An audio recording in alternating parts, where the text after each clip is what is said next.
Welcome back to the Game Smash podcast. As always, I'm William Liberty, and with me is... Fawaz Muhammad Yusuf. And today we got a pretty packed podcast, so we're going to be talking about a couple things. Hotline Miami just got a release date. A plethora of MKX news, Collector's Edition, Ermac and Reptile, more news on factions and possible new characters, and it getting its official rating in Australia. And then we'll finish off with Netflix possibly making a Zelda TV series, and then finally, and the best part, Persona 5 gameplay trailer. So I can't wait to get to that. But let's start with what we've been playing this week. So this week I played Game of Thrones Episode 2, Lost Lords by Telltale, and it's really good. Like they really got the feel of the show of Game of Thrones, so it really does feel like you're playing a Game of Thrones episode. Nice. And they both episodes end on really, really good notes. Like they just feel really, they have really, really solid endings. Like I've played Telltale episodes where it's like the ending of the episode feels kind of like meh or oh, okay, but these ones are like wow, these are really, really well done endings to the episodes. The only problem is that the first episode we played, there wasn't too many glitches or hiccups with the audio or anything like that. Unfortunately, this episode was not that successful because we got the terrible repeating dialogue bug that seems to plague a lot of Telltale games, where whenever it's loading a new scene, the character will say the same line 3 times over and over again, and it just pulls you out of the immersion completely. Yeah. But other than that, that's basically what I played this week. So how about you, Fawaz? What have you been playing? Well, I bought Dishonored. I bought this. It was on. I've been meaning to buy Dishonored for a while, so I was like, I'm just gonna go for it. Yeah. I didn't have enough time to really get into it, but I played a little bit, and it's fun. Because one of my favorite Xbox 360 games was Mark of the Ninja. Yeah. So I've been searching for a game. More stealth-like games, I guess. Yeah, that was as much fun. I tried out Splinter Cell, didn't really work out. So I'm gonna give Dishonored a shot. And so like I haven't played too much of it because I've mostly just been practicing Guilty Gear. But there's a tournament coming up on the 21st, Battle Royale. So I've been trying to get ready for that. I'll be rooting for you. You're gonna take home the gold, clearly. Yeah, I played a little bit of that, and that's pretty much all I've been playing. All right, let's get to that news. Don't worry, we all believe in you, Fawaz. All right, so first off, Hotline Miami gets its release date. Whoop. So okay. There you go. I'll let you take the floor. Yeah. So Hotline Miami 2. So the developers they released a cryptic message that they released a URL, and if you punch it into your computer, it took you to this site where a video was playing, and these dudes kept reiterating the word March, and then the phone number that they gave us had the extension 10. Yeah. So people connect the dots. Yes, and we're assuming that it's the release date is March 10th. So I can already tell you what I'm going to be playing on that podcast.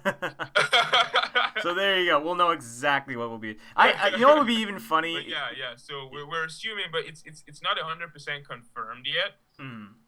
But I'll be very surprised if it's not. I'll be very disappointed. More importantly. Well, it would be funny if they made this site just to make everyone think that it's coming out on March 10th, but it's coming out on March 11th. There you go. That's the true trick to this whole grand master plan. Right there. But other than Hotline Miami finally getting its release date, we have a ton of MKX news. So Mortal Kombat X. First off, the Collector's Edition with a K got announced, and it looks pretty sick. It comes with a Scorpion statue, I think a steel case, a comic book, some DLC skins and whatnot. So what do you think of this edition? Like, what do you think overall? Well, I think they all suck because there's a bunch of different editions, and I think they're all garbage. But Yeah. that's me. I'm eternally a cynic. Like the first one comes with a really cool statue. I can't lie. The statue Yeah. looks pretty cool, and there's an extra skin for Scorpion, and then it comes Yeah. with this thing called the Combat Pack, which Yeah. I'm gonna get to in a little bit. It's a DLC pack that has 4 downloadable characters on it. Really? Yeah, Jeez. yeah. So there's that, and there's another edition that has a different type of Scorpion statue, like a steel case. The first volume of the comic book, which apparently is really good. It has Yeah. amazing art. I've seen the art. I haven't read it Yeah, yet, but the art is definitely. amazing. Yeah. It and some downloadable shit for the game. Then there's a pack that comes with the game and the combat pack. And the problem with the problem with that pack is that it costs the same as buying the game and then buying the combat pack. Yeah. So not great prices. No, not great prices. Speaking of pricing, the combat pack costs $30. Okay, for those of you not very good at math, the game itself costs $60. I'm gonna pay more half like the 70. price of a game Honestly, for for 4 once. downloadable characters. Yeah. No, I was just gonna say, like, honestly, for once, it probably costs more like 70. Yeah, Yeah. that's another thing. If you're buying the next gen version, you're probably paying $70. But besides the point. Besides the point. Besides the point, like it's ridiculous, absolutely ridiculous. Are you kidding me? You know what's funny is that I was ready to just flat out give up on this game because I'm like, you know what? Like I really like the actual game, but Warner Brothers is really, really, really, really starting to get on my nerves. It's just one. Because I mean, like Injustice had a season pass with 4 characters, 3 downloadable skins that cost $15, right? Yeah. Why is it twice now, Yeah. all of a sudden, for the exact same number of characters? Because it's Mortal Kombat. Apparently. It's Apparently. bullshit. It's Warner Brothers trying to see how far they can push us. Let's see. If this sells well, then with Injustice 2, the first pack is going to cost like $40, and then they just keep, they keep seeing how much they can squeeze out of us before we finally say, no more.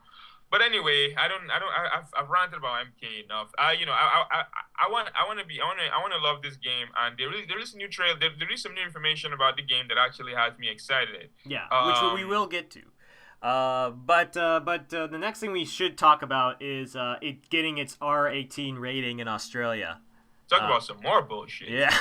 Okay, so let me just get this straight. So it's okay for a video game with photorealistic characters to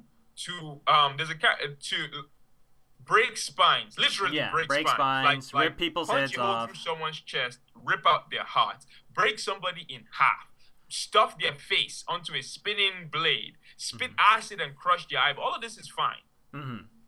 But if a pixelated game has suggested sexual assault in a skippable scene, then it gets banned. we draw the line right there. You know what it reminds me? It basically reminds me. There's an episode of South Park where it very clearly states that people don't give a shit about violence if there's sexual stuff. So if there was sexual stuff in your game, they would be more likely to ban it than if it had a lot of violence. Yeah, it's funny because what's his name? George Martin said something. He was like that you can write the most graphic depiction of an axe going into someone's skull, and nobody will ever complain. But if you write a graphic depiction of a penis entering a vagina, everyone loses their shit. Yeah. And he never understood why. Because penises entering vaginas have brought about more happiness than axes entering skulls. It's double standard, just so we're clear again. I'm not trying to, I know. But you know what? I'm not trying to say that that rape is cool or anything like that. I'm not even trying to say that that we should have more rape in video games. That's not what I'm saying. I'm just saying that this double standard, it's bullshit. It's absolute bullshit. Like there needs to be a better system because our be a current better system is not really good. It's not consistent, and it's. But anyway, that's Australia's problem. Yeah. I get to play Hotline Man. Yeah. But yeah, it is kind of a weird thing that it's like, well, I'm just glad that they didn't full out ban it. Like, that was my biggest concern, was like, are they going to just ban Mortal Kombat X 2? Is they're just going to just try and add as many games to the ban list this year? But yeah, I mean, like it is nuts, and hopefully we do get a better system. But for now, Australia, you're pretty much fucked for games. Pretty much. So also some couple other characters got revealed. Ermac and Reptile were revealed. Ermac and Reptile, and Ermac looks like he borrows a lot of stuff from Sinestro in Injustice. He has Sinestro's stance, and he looks like a very zoning based character. Reptile, I couldn't get a good grip on because they only showed a trailer. I couldn't find any gameplay of him. I probably didn't search hard enough, but I couldn't find any gameplay of Reptile. But yeah, Ermac looks like a zoning based character, and one really cool thing that if you remember in the old MKs, Scorpion, Sub-Zero, Ermac, Reptile were all palette swaps of each other. They had the exact same character model and just had different colors. Yeah. So whenever I see them now, it just makes me laugh. I think it's cool how different they've finally become, because they were just it was embarrassing before. Well, plus Rain and a couple of other ninjas. But I think Rain. Honestly, I think Rain is way more embarrassing than Reptile. yeah, I think they do as well. But yeah. So those two got announced, and on top of that, in the trailer, they mentioned that they have a bunch of challenges, and some of the challenges hinted at a couple of other characters. There was one challenge where you had to be dodging Sector's bombs. So the people that were playing asked them if Sector was in the game. Needless to say, these dudes didn't give them a direct answer. There was some shit with Rain in there, and finally, in one of Kitana's stances, she uses Jade's staff. Now, I'm just going to go through them one by one. I don't think Jade is going to be in the game, especially since Kitana is using Jade's staff. So I think we're going to write that off. Then Rain, I hope Rain isn't in the game, because I think we have enough ninjas already. We've got Scorpion, Sub-Zero, Ermac, and Reptile. So I think we have enough ninjas. I hope Rain isn't in the game. Plus, Rain sucks. Finally, Cyrax. I'm pretty sure Cyrax is going to be in this game. Yeah, I think. Yeah, the cyborgs are pretty iconic Mortal Kombat characters, and none of them have made it in yet. Yeah. So I think if Cyrax doesn't make it in, Sector is going to make it in, or Smoke. Like, I have zero doubt in my mind there's going to be a cyborg in this game. Probably even two. I think both of them are going to make it. I think in one of the trailers, I saw a couple of clips, and I think they showed off possibly Sonya. Like Sonya Blade. No, actually, sorry for that's another thing I wanted to touch on, is that I thought so as well. Really? But someone brought up a point, is that I think that is just an alternate costume for Cassie. Really? Yes, because where you saw Sonya is they have a banner showing the 5 factions. Yeah. And for the special forces, for each faction it has a lead. Okay. Sub-Zero, all those people. And then for special forces, it's Sonya, right? Yeah. But then I saw a different image, and in that same spot, it was Cassie. So, which leads me to believe that Sonya isn't in the game. She's like more of just like the leader of the faction, and she's just like kind of behind the scenes. And there's going to be a Sonya Blade alternate costume for Cassie. That's what I'm thinking. I want Sonya Blade in the game. She was awesome. Badass, like, police awesome. But then I don't see, like, why would you introduce Cassie Cage if you're going to introduce Sonya and Johnny Cage? Yeah, I guess that's true. Yeah, I guess that's true. And finally, because... yeah. So, yeah, moving on to the next bit of news. Yeah, so now we've got, okay, this is mostly just a rumor, so we don't know if this is going to actually become a thing or not, but it's very, very interesting. There is a rumor that Netflix might be making a Zelda TV series. Real quick, before we get to that, I think there was one last thing that we didn't touch on with Mortal Kombat. Thanks. The faction, the faction wars. Okay, yeah. Let's go back to that. Sorry. Yeah, so the faction wars are kind of. Yeah. So they finally released a trailer showing the faction wars, and they gave us more information on them, and it actually sounds really cool. So what it is that when you start the game, you pick a faction. The Link Way, the White Lotus, the Black Dragon, the Special Forces, and and Quan Chi's group. I can't Yeah, remember them it's right like now. Shadow something. Yeah, Brotherhood of Shadow or some shit like Yeah, that. yeah, Anyway, yeah. what that does, okay, first of all, there's aesthetic changes. It changes your menus and stuff like that based on which faction you choose. But there's a consistent metagame where everything you do gains you points for your faction. And every week, the faction with the most points wins. Now they haven't told us what the faction wins, other than the actual faction war itself. But I'm going to assume there's going to be some prizes. Maybe I don't. But I'm going to assume there's going to be some prizes. Yeah, I've also seen faction-based fatalities. Yes. Yes, I was just about to get to that. Yeah. The more you level up inside your faction, the more you unlock stuff. So like faction-specific fatalities, and finally, there's gonna be this thing. There's gonna be these events that happen. I think for like 1 week every month, where one of the factions that we can't join, like Outworld, Netherrealm, and all of these, invades Earthrealm, and then like all the factions have to like band together to defeat them. I'm not sure how it's going to work, but the idea itself sounds really, really cool. So so I respect NetherRealms. They try to do something different with every new Mortal Kombat, and this sounds like a really, really interesting and unique idea. So I hope they pull it. I hope they pull through, and I hope they. I hope they deliver on it. Yeah. Because the faction seems like a very interesting idea, and I have yet to see a game to pull it off really, really well. But this seems like this could possibly pull it off really, really well. And I don't know. I think that the one thing I'm worried about is that the problem I have with factions in a lot of video games is that I find like when you get to choose which faction you're in, right? Yeah. It's like, okay, which faction is currently doing the best? Well, it's White Lotus at the moment. I'm going to join the White Lotus so I can get the most rewards. You know what I mean? Yeah, I'm always worried about that as a possibility. Yeah, but which is why it's a good thing that they reset it every week. Yeah. So, it's not like the White if the White Lotus was dominating this 1 week, people are like, well, I can still join the Black Dragon, and next week is a brand new week. We can give it a shot again, Okay, yeah. See, that makes more sense because I've played games with especially like Guild Wars 2 World v. World, where it's like Guild Wars 2 World v. World. There's like particularly like 3 worlds that just reign supreme over everyone else, and it's just like if you join the Yaks band, you have no chance. But. but yeah, but I hope that this faction thing works out. It seems like they've got a couple of really interesting game modes, and I just hope that this really turns out to be a good game because I like Mortal Kombat. I think it's really good, and I hope this one doesn't flop. I really do hope.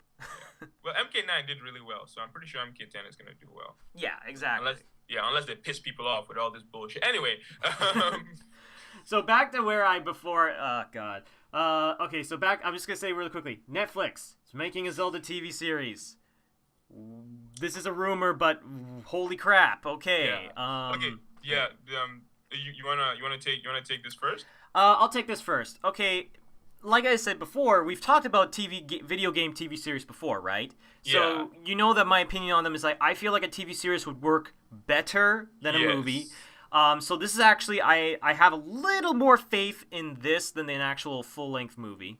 But I'm also curious about a couple things. And the biggest thing I have is like, who the hell is going to play Link? And the reason why I ask that is because Link is the kind of character, he doesn't say much. He doesn't say anything, really. He just goes, yeah. and the biggest thing I have with that is... he's the kind of character that you kind of imprint your own characteristics onto because he's one of those silent characters. So it's going to be really hard for a lot of people that if he starts talking and then he has a specific type of personality, that's not the kind of personality that you pictured your Link as. So that's the biggest thing that I'm like, oh, that's going to be a really big problem, like right out of the gate. Yeah. But that being said, I still think that it could be done. I just hope that whoever gets the source material knows the source material, like knows the lore and doesn't fuck it up, because there's a lot of Zelda lore and it would be really easy to fuck it up. Yeah. So, but anyway, that's my kind of thoughts on it. Well, I'm curious to hear what you think about it.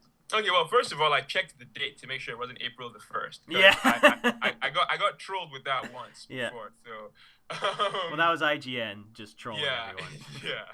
It was my little brother who actually brought, well, my younger brother, because he's like 6'5". Who actually brought the news to my attention. So shout outs to Merzuk real quick.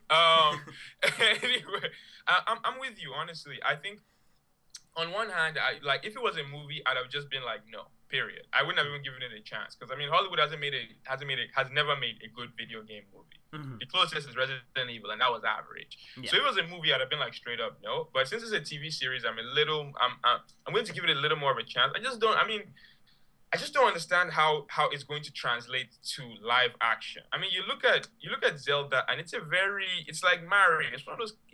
I just don't understand how these characters. I mean, look at Link's costume. Can you imagine a grown ass man wearing that shit? It would have to be reimagined to a certain extent. Yeah, but then when you start reimagining it too much, and then it's no longer recognizable, then it kind of defeats the purpose. I don't know. I'm just I'm on the fence. Like I said, it's a TV series. And Netflix have been knocking it out the park lately. Yeah. So if it is true, because we don't even know if it's true yet. If it is true, I'm going to give it a shot. I'll check out the trailer, see what's up, see how it looks. All I'm going to say, though, is that they have their work cut out for them. Yeah. The one thing I also will say, I'm really glad that it is Netflix that is the one that is said to be making it, because Netflix, I feel, it's a better place to show this kind of show, because Netflix has all kinds of different stuff. Like Netflix has anime, it's got serious dramas, it's got comedies, it's got kind of everything. Yeah. So if this show was getting released by HBO, there'd be a male nudity Link scene or something like that. so that's what I mean. It's like, seriously, if it was done by HBO, that's what would happen.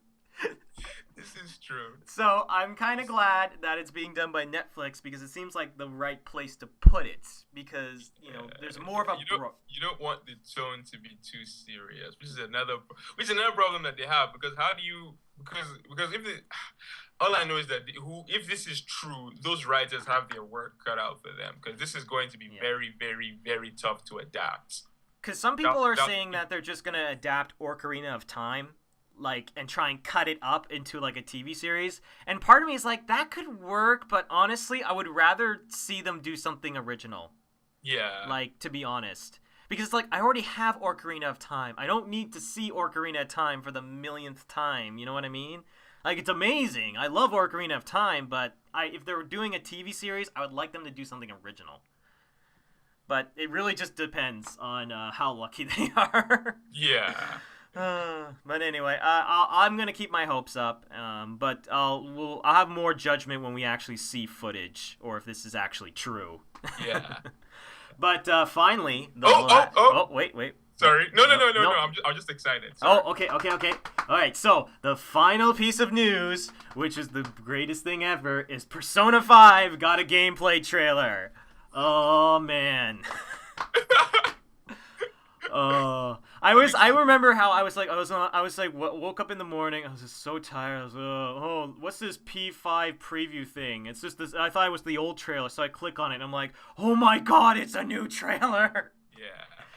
You want to take it first? All right, I will take it first, just because I want to cover a couple different things. So one. Presentation-wise, fantastic. Fantastic. Because compared to the Persona 4, which is the last Persona I played, you're mostly hanging around with a town with about 10 people that don't move. So it's kind of I'm kind of glad that it seems like when you can walk around the environments, in the city, there's actual people moving around and stuff like that. So the presentation looks great. It really does look very slick. The music that they used in the trailer was awesome. It was kind of groove. It had the smooth bass. Sorry, I'm too excited. I can't. It's smooth bass. I was just like, yes, this is what I want. And also, I should have seen this coming. Is that the whole kind of cat burglary theme that seems to be going through the trailer? Because when they showed off their other the other trailer, it had a chair with a ball and chain, right? Yeah. And that ball and chain now clearly represents like a criminal, kind of with the ball and chain around their their leg, or a slave, or whatnot. And so that sort of seems to be the kind of deal with the. I feel this game's gonna have to deal with the main cast being kind of criminals in some capacity, or like kind of burglars or something like that, because they're wearing masks to kind of hide their identity. So that seems pretty cool, and that's sort of what I kind of connected the dots to. Okay. The other thing, there's also three other things. One, in the beginning, there's a couple people in suits that kind of walk into frame, right? Now, for anyone who's played Persona 3, this could mean that the Kirijo group is still alive and still, kicking. Spoiler alert! I know, spoiler alert, but hey, Persona 3, it's been out for what, 7 years, so yeah. Touche. But they might be still kicking. The other thing is that, another thing to Persona 3 is that one of the characters in the game was very important. He has a striped shirt, and there's a shot in the trailer where your main character is wearing a striped shirt also. So I'm curious if there's some sort of connection to that, or if it's just the more criminal thing that they're kind of just trying to emphasize.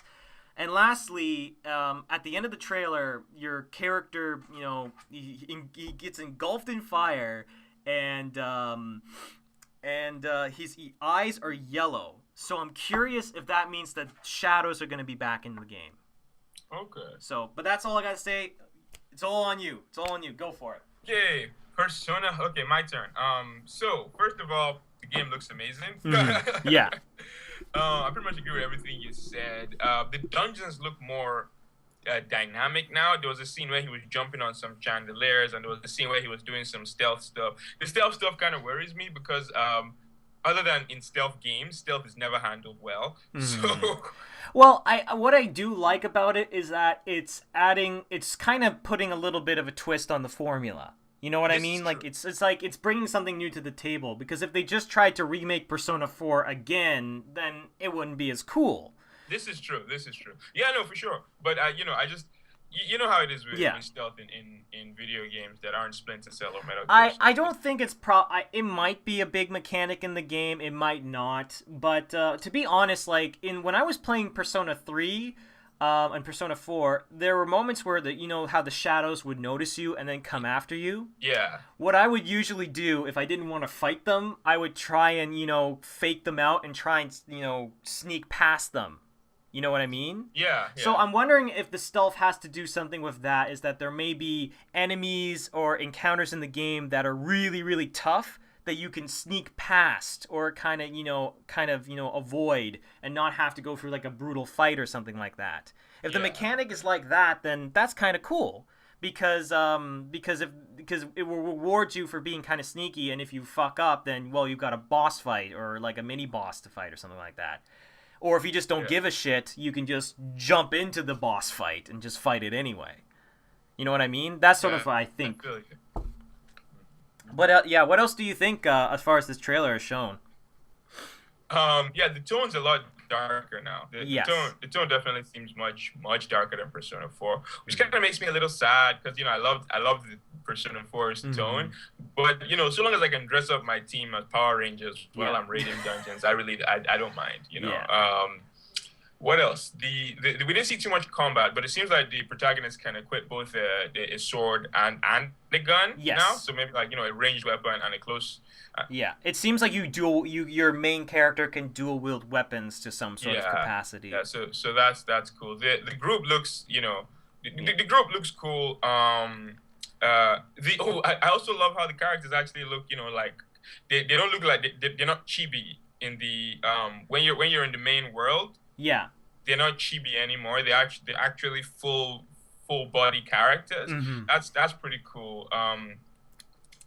And yeah, the music. Yeah, The it's music was just awesome. everything. It's just I think it's a presentation hall that makes it look so like above the last two titles. Like Yeah, brand new engine. yeah, and that was the biggest problem I had with Persona. As much as I love Persona, the presentation, there were certain parts of the presentation of those games where it's just like this is literally just a still model that's moving his arm up and down, and the performance is you get the performance out of the voice more than the actual animation itself.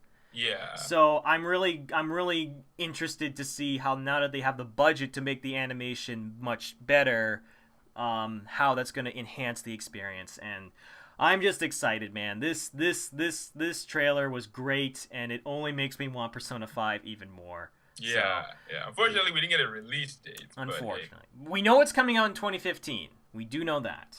Well, I mean, they say it's coming out in 2015, but it might be coming out in 2015 in Japan and hitting here 2016. Damn it! Why'd you have to make me realize that? Well, But yeah, no, it's yeah. it looks good. That's pretty much it. It doesn't matter. They can take their time. You can take their time, so long as it's coming and it's amazing. Yeah, well, I'm when you fine. think about it, this game has been 7 years in the making, so so I can't wait. It's gonna be great.